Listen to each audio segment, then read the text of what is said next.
Isaías 58, verso de número 9. Então vocês clamarão e o Senhor responderá.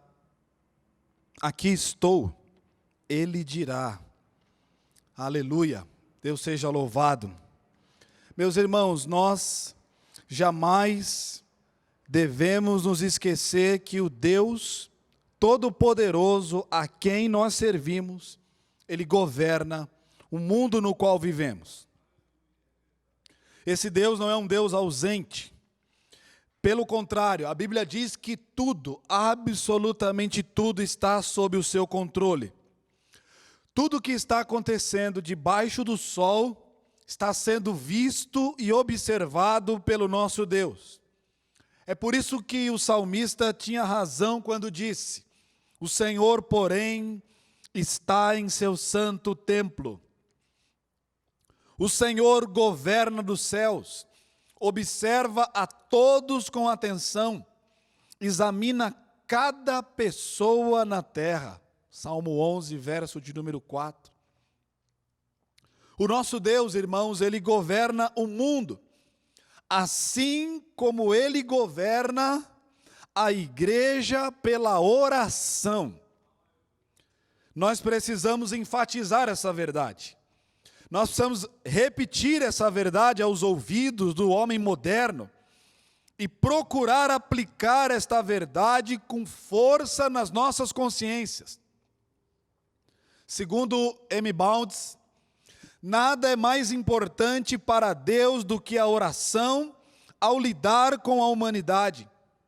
Fracasso na oração é fracasso em todos os aspectos da vida.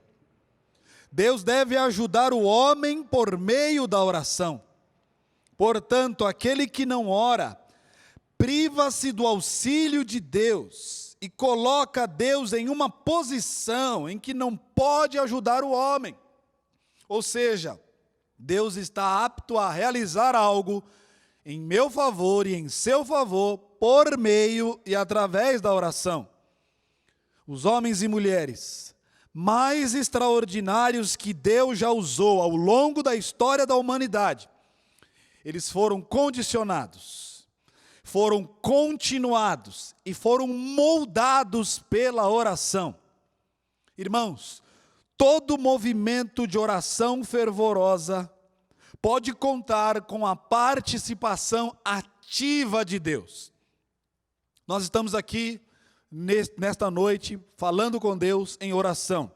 E eu creio que Ele está conosco, agindo em nós e através de nós. A libertação de Israel do cativeiro egípcio teve origem, sabe aonde? Origem na oração. O pedido de Ana por um filho deu início a um grande mover de oração no coração daquela mulher.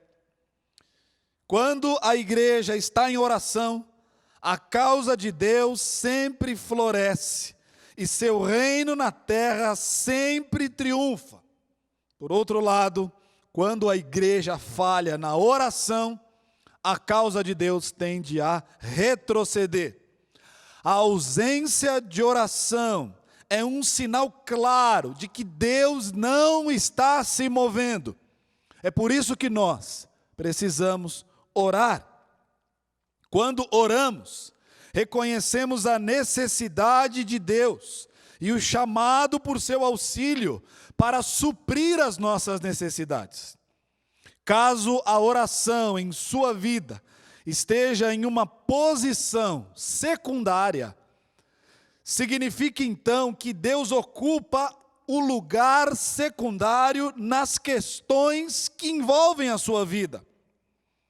Foi por entender que a necessidade e a importância da oração que os apóstolos, quando se viram levados a realizar o que Deus não gostaria que eles fizessem, foi que eles disseram, Atos 6:4. Então, nós nos dedicaremos à oração e ao ensino da palavra. Esse texto é um dos textos mais lindos das Escrituras. Os apóstolos entenderam que o sucesso da igreja e, consequentemente, o sucesso da palavra dependiam única e exclusivamente de se dedicarem à oração.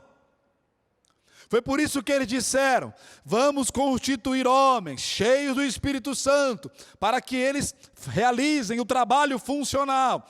E nós faremos aquilo que fomos chamados por Deus para fazer. Vamos nos dedicar à oração e ao ministério da palavra. Irmãos, Deus iria agir poderosamente por meio deles. E é o que Deus quer fazer entre nós. Deus irá agir poderosamente entre nós e através de nós, na medida em que nos dedicarmos plenamente à oração. Podemos então concluir com estas afirmações: que nada pode ser bem feito sem oração. Nada pode ser bem feito sem oração. Que Deus, nessa ocasião, nos ajude a vivermos sob a lei da oração, sob o mandamento da oração, sob a batuta da oração, sobre o trilho da oração. A oração, ela não pode ser para nós um passatempo. E a oração também, ela não pode acontecer quando as coisas estão indo de mal a pior. Irmãos, a oração precisa guiar os nossos passos. Nós precisamos orar. A oração perseverante sempre vence. Que Deus, na sua infinita misericórdia, nos ajude a vencer e vencer com Ele em oração. Que Deus nos abençoe em nome de Jesus. Amém.